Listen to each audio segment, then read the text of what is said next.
last time we did this UIUX, UX important of this, otherwise this we don't need.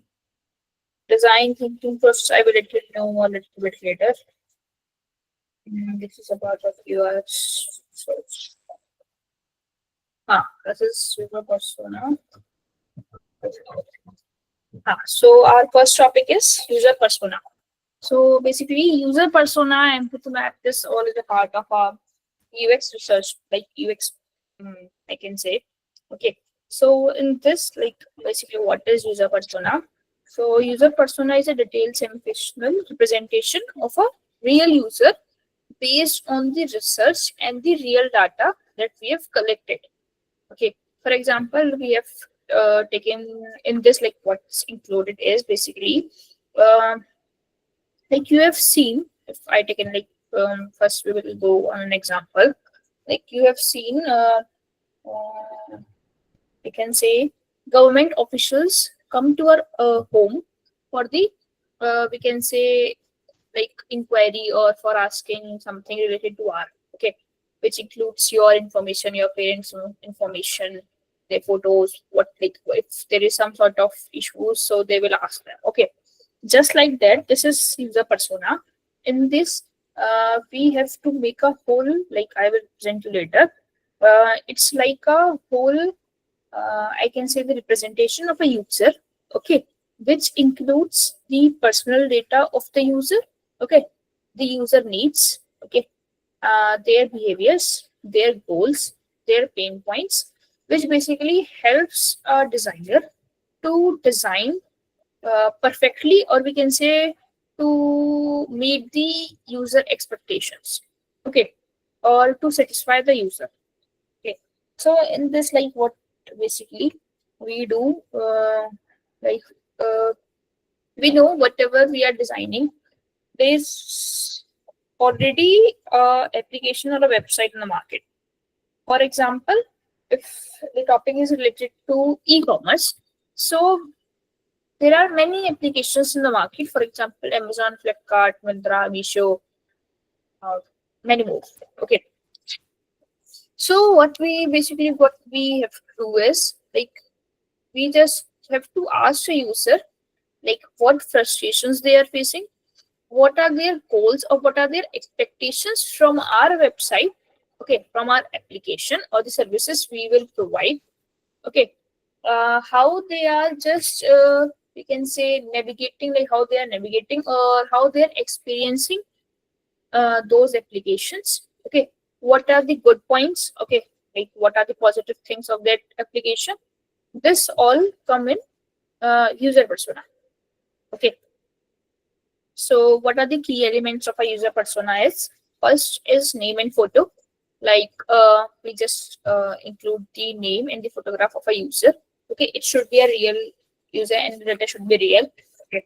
Second is the demographics, like age, gender, location, income level, and education is not as much important. Like education is important, but not the income level as much. Okay. Third is the goals, like what the user basically want to achieve from the product or the services we are going to provide. Okay. Fourth is the pain points, like what are the challenges or the frustrations they are facing while experiencing any application. Okay.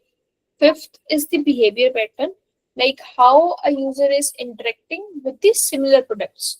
For example, if we are making an e-commerce website or the application, and like users are facing issue with the Flipkart, for example. Okay, so like they are facing issue with the AI, like help issue where there is an AI system.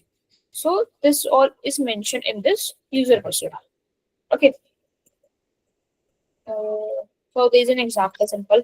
Like here it includes the name, age, job, location, goal, like improve team collaboration or marketing strategy, or find a simple way to track marketing campaign performance. Okay, basically they like if we want to track something, it's difficult to track any campaign, so they just want to make it simple. Okay, next is the pain point, Like for example, we can say it's like our prototyping is working slow. Okay, the tools are not working properly, or they are too complex, or we have just complex the things in our application. Okay, next is the behavior. Like we can say which a user is preferring more, laptop or the smartphone. Okay. And last is like they should prefer clean and minimal interfaces. Okay, it should be properly aligned. Okay, everything should be clear. Okay, this is a step-by-step guide. So step one, we have to define the goals, like what we are trying to improve or what we are trying to make a user understand, like improve the user experience, reduce card abandonment, etc., etc. Okay. Second is the researcher user.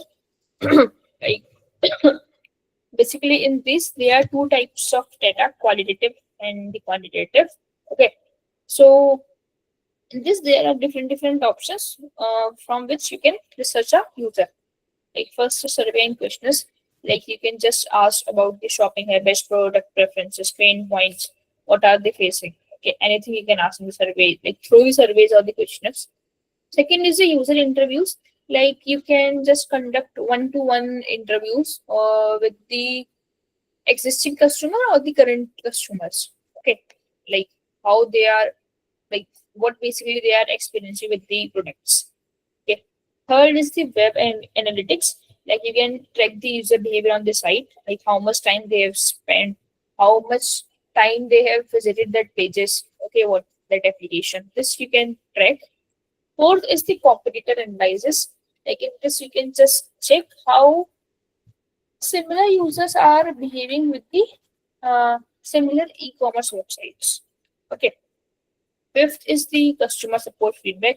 Like once this all is done, you can just check the reviews, complaint, and the common issues that a user is facing. Okay. This is step three. Like step two. This is step three. Segment the user. Like basically, you just have to group the users. Okay, demographics, psychographics, behavior, buying patterns, like buying motivations. Demographics, I've told you. Psychographics basically includes a lifestyle interest. It's not compulsory. It's an option. If you want, you can. Behavior, like how they are browsing, purchasing, or interacting, or experiencing, or we can say engaging with that website. Okay. Next is the motivations. Like you can just include sale, pre-delivery, discounts, like good product at a affordable price. Okay, this all you can include so that a user will come to our website. Fourth is the you can like you have to create a persona profile. Like in this, it includes the basic info, name, age, location, occupation. Okay. Second is the goal, like what are their goals? Like one of the user said, find affordable yet stylish clothing. Okay. Second is the discover new products easily. For example, like how a user can easily interact with a product. Just a second.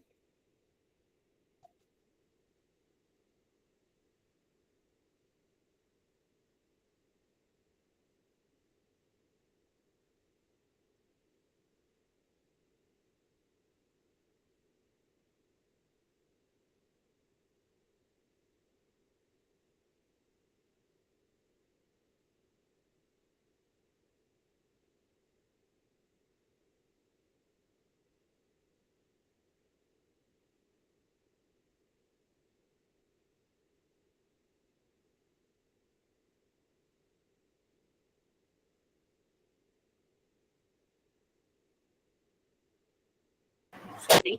Uh, and we can also expect the like how we can just easily check out from an application. Okay, because most of the users like or the applications have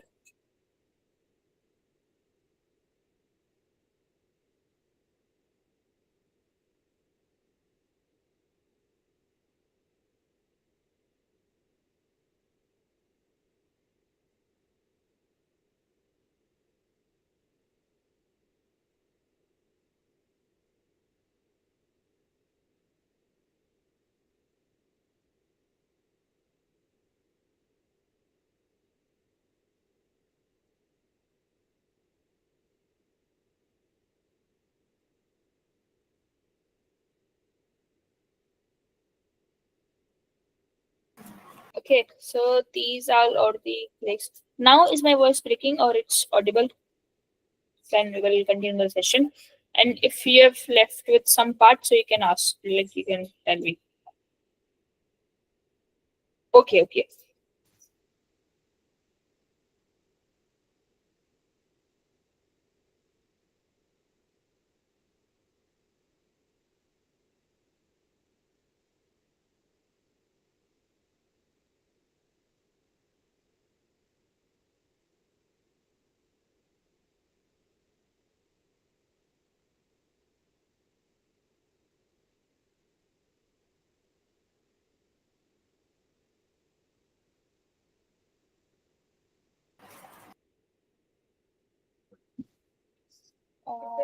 Last 5 minutes, just again.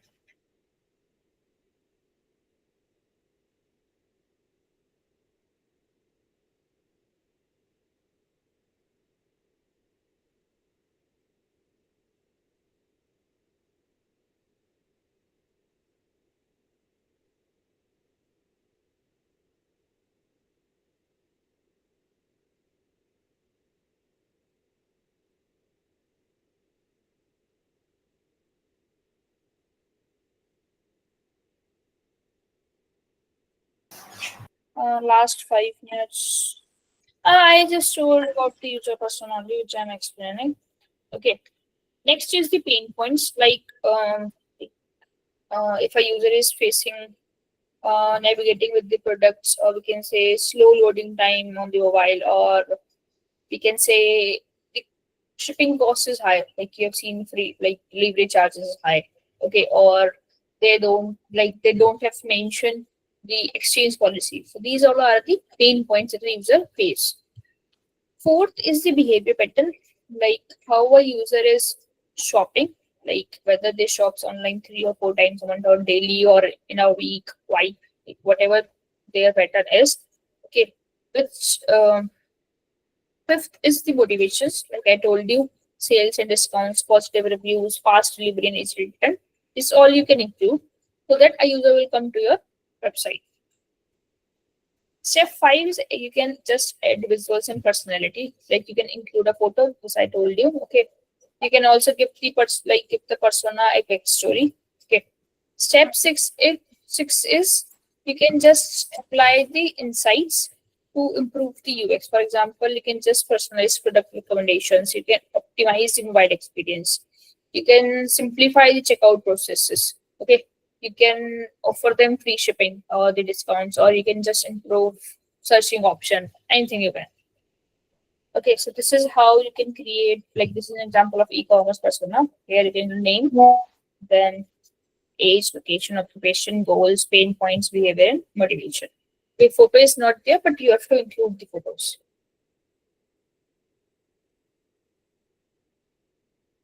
Is this clear till now?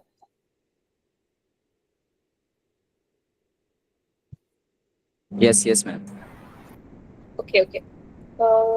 Next topic is our empathy maps. What we will discuss later.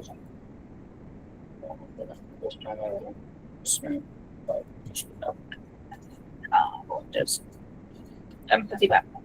So basically, empathy map is divided into 4 parts. That is, say, think, does, feel. Okay.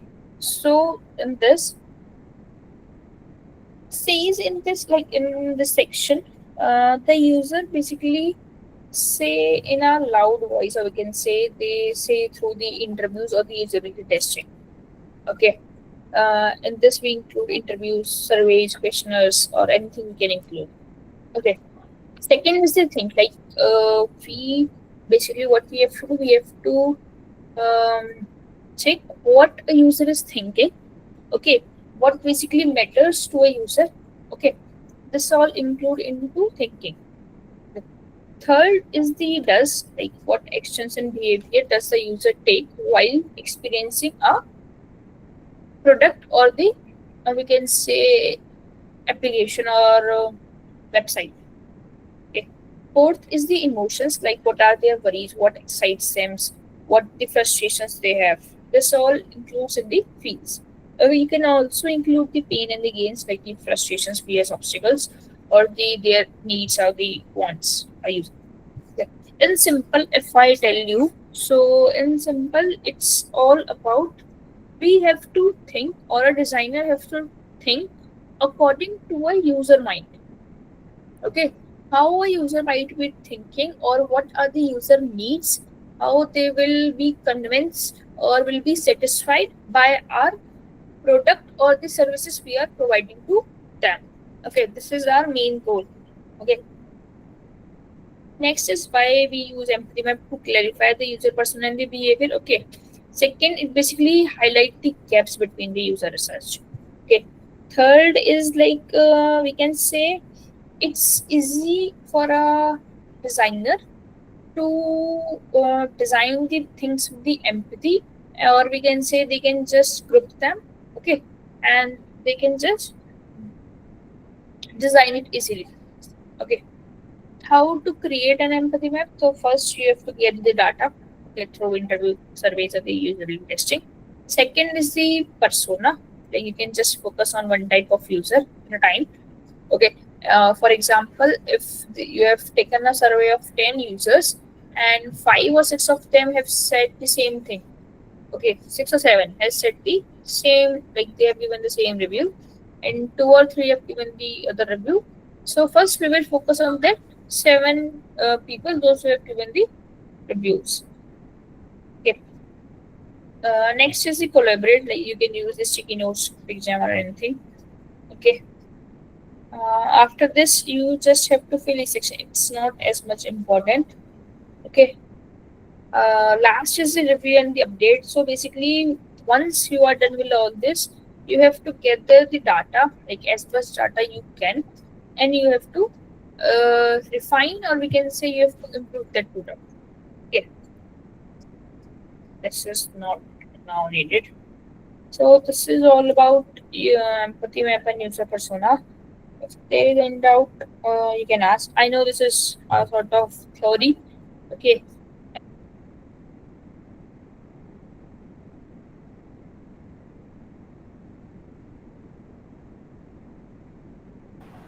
Hello.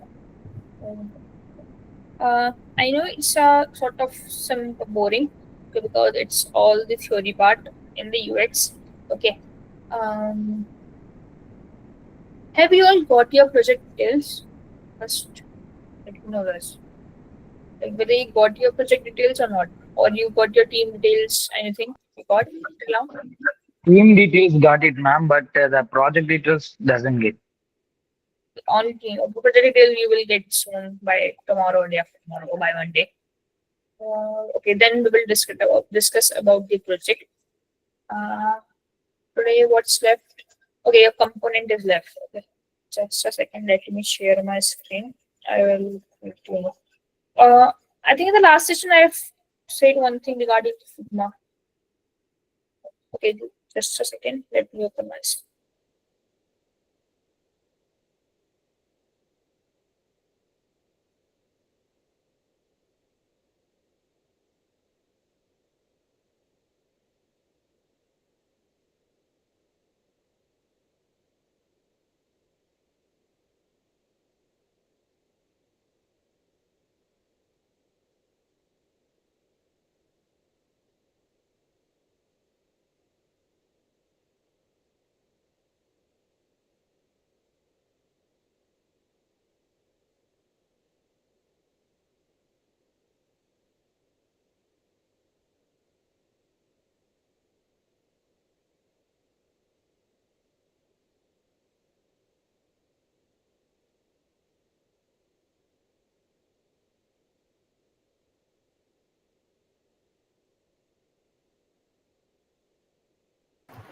Okay, that's great to hear.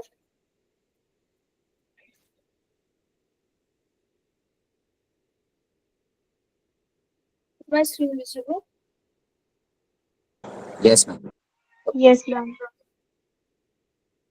so basically,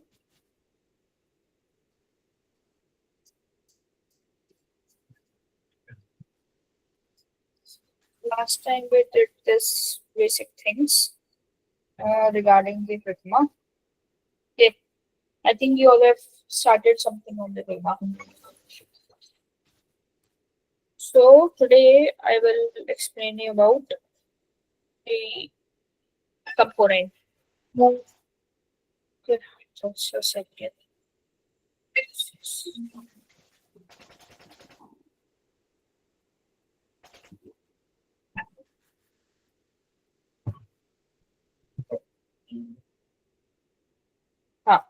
So basically, what is component? If I say in simple words, so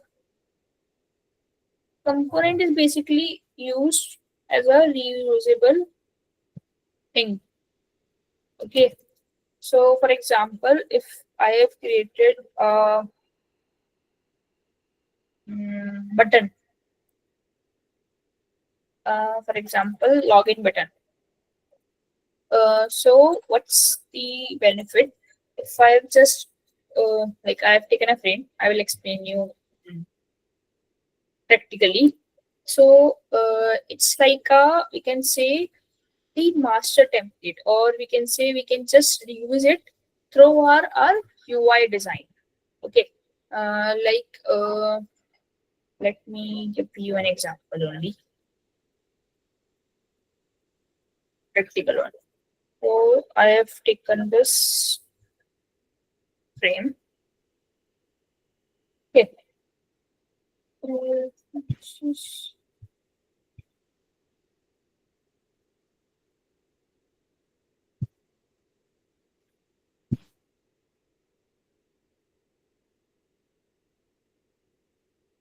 Okay, and I have just right click on this and I have just click on this create component.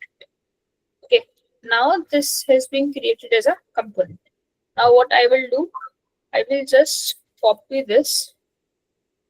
Okay, 2 more frames. So you can see in this, you can see in this left corner, this is your main component.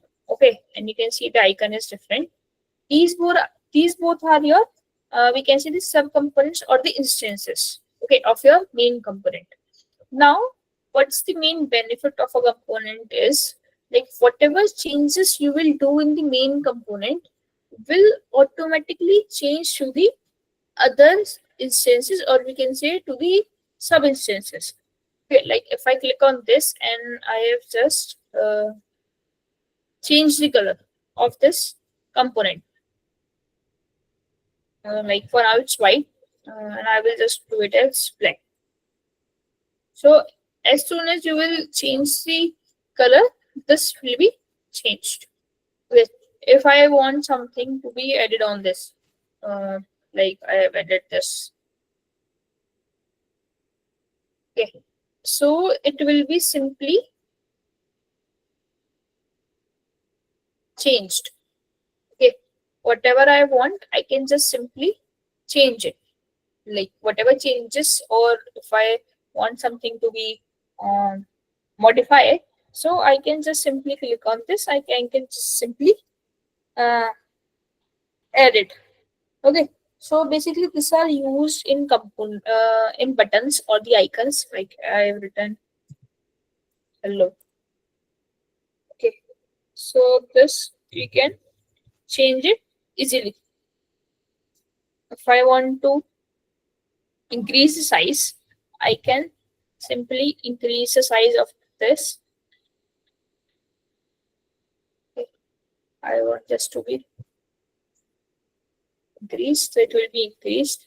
I want its font to be changed, it can be changed. Okay, now let's take, like, why it's used to save the time. Okay, because it's time saving. Okay, second, it's also used to make the UI consistent. Okay, because whatever you are designing should be consistent. Okay, third, it said you can just update it easily.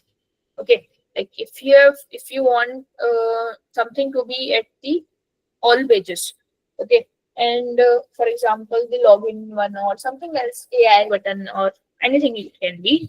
So the, like we have shown the client, and they just denied it, like just changed its color or something. So like it's a small one. um, when you will design, when there are the big projects, okay, so they are approx 30-40 screens. Okay, so if you change it manually at every screen, okay, the color combination, the gradient colors, the font, so it will take a lot of time. Okay, so for removing those obstacles, we just simply create the component and we just do the copy and paste, so that whatever changes we will do in the main component will automatically change to the other components. Okay, so this is what the use of the component. Like if I take an example, one more, let's design something. Okay, I have taken this control V. These three are the screens.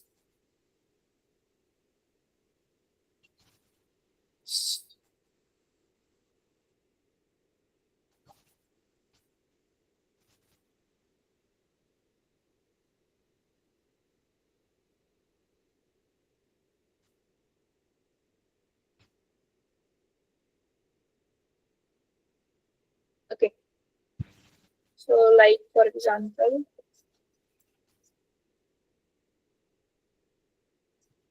I have just made a button. Okay, simply we will take a simple example. Like this is my button. I will just do its corner radius. Okay, and just change its color to green something. Okay, and I will just do it as a gradient for now. And I have included an option as the login. Uh, change it. I will just change it to 30. I think it's enough. Yeah. Okay. We can just delete it for now. Now, what I will do, I have just right click selected, then right click. You can just also do it by the shortcut key Control Alt K, but I am doing it manually. Like I will just click on this create component, and this has been created as a component. Now I will just do it at Control C, Control V, again to this frame, Control V. Okay. Now I am not liking this like this component or this color combinations in these two screens.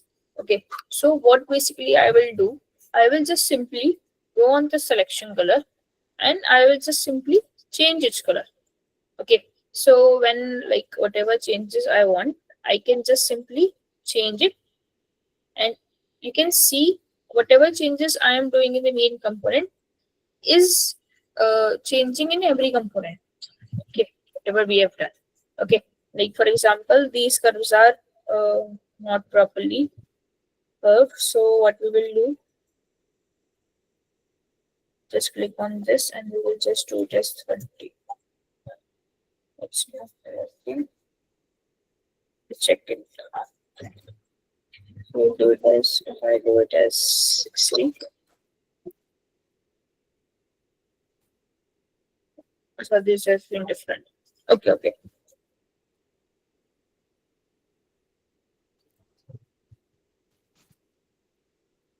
Now what I will do, I will just simply add a text like login. Okay, and I want this to be placed in the middle, so it will automatically be changed. And I want this to be like should be in a proper sequence. So you can see they are just adjusting according to the like the needs.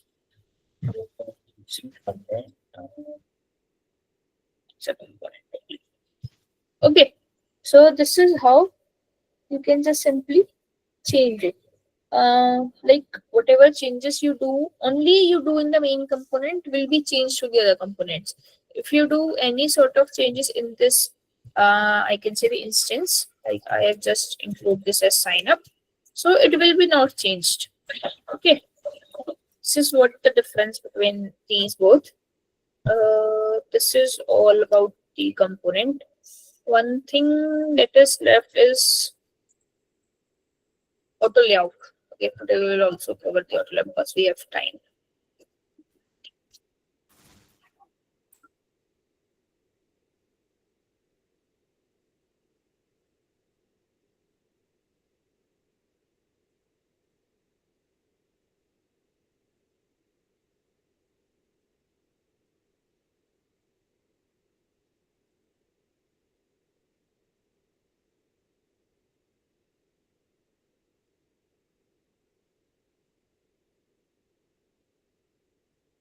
Like what's it when we copy the single frame and paste it, then only the current changes. Uh, like it's not about the single frame. If you paste it, this will be same paste to the other one. Okay, but when you create this as a component and then you will paste it, and whatever changes you will do in the main component will be automatically changed to your instance, or we can say to the subcomponents. Okay, this is what the difference is. Second thing is what is auto layout. So auto layout, I know, like you all, I think you all know, but I am telling you. Basically, what is auto layout? So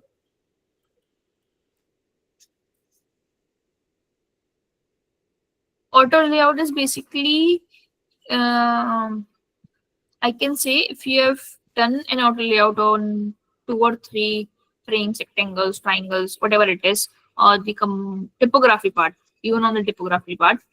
So it just automatically align your things, align your spacing. It just resize your components, okay, and make your frame or the shapes in a clean way or in a simple way. Okay, like this is the basic one. This I will explain in practically. This resizing, okay, let me explain you through the framework. Because this is the theory part, it's not needed. You just need to know how you can just include the auto layout on your design. So let's take an example.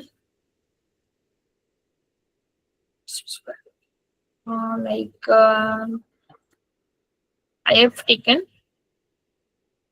3 frames. One is this, one is this, and another one is this. Okay, let's change its color a little bit.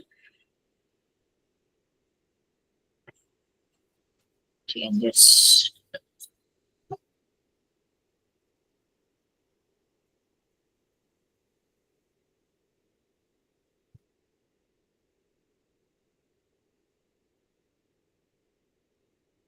Okay.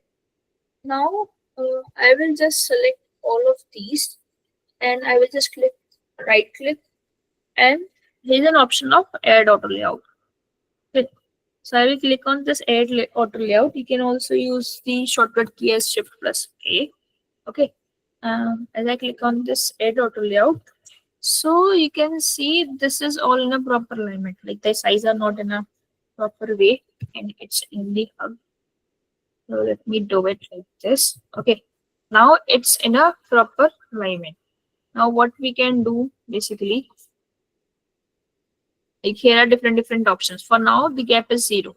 If I will just change it to 30, so you can see here the gap between these two and the gap between these two rectangles is same. Okay, so this is what the benefit of auto layout. Like it basically helps you with the spacing and the alignment. Okay, if you change its padding, like you won't be able to see, but padding basically you can see it's, I've done it 20, so here it will be 20, and this is 20 and this is also 20. Okay, so this is what the benefit of the padding. Okay, this is for your I can say, like this is your frame, so if you just increase it, so it will be in the middle. Okay, as you decrease down, it will be now normally. Okay. Next in this is about auto layout. What is left? One thing is left. Let's take an example. Like in the gap option, basically you can also, like, for now it's in the positive sign. Okay, if I will do in negative, so you can see, just do its padding as 0. Okay.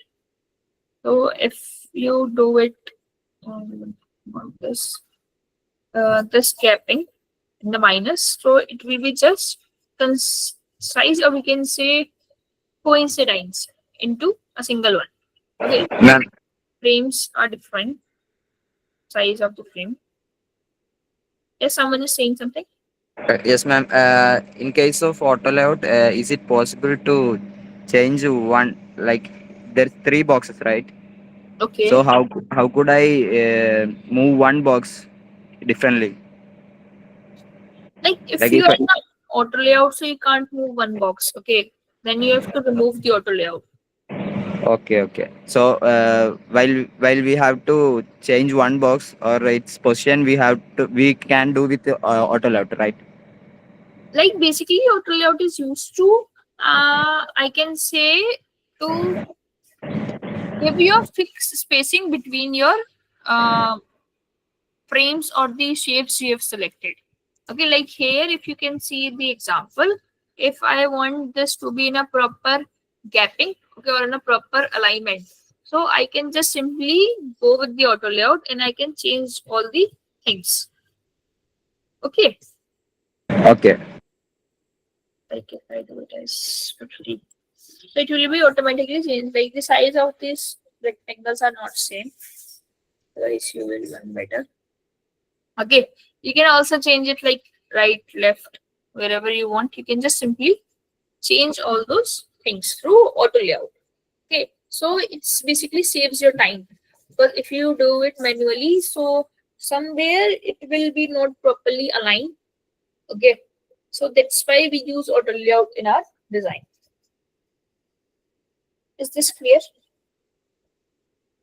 Yes, yes. Okay, okay. So this is about today's session. If you have any doubts, so you can ask.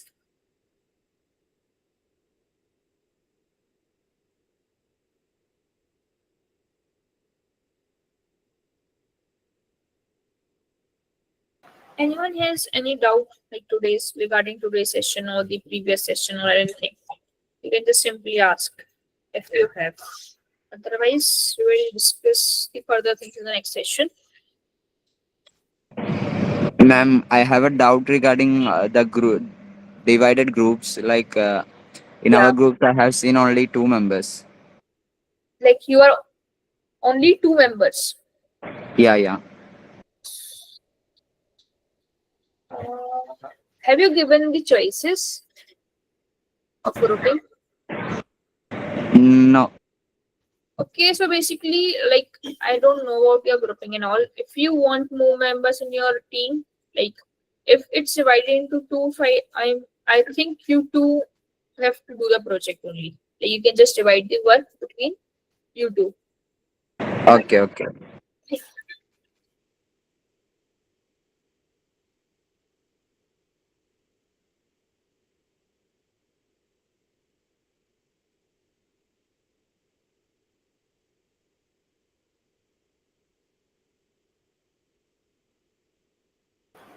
Rest, is there any doubt?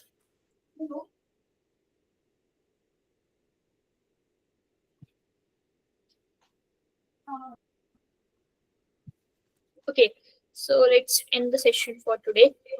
Okay, kindly go through this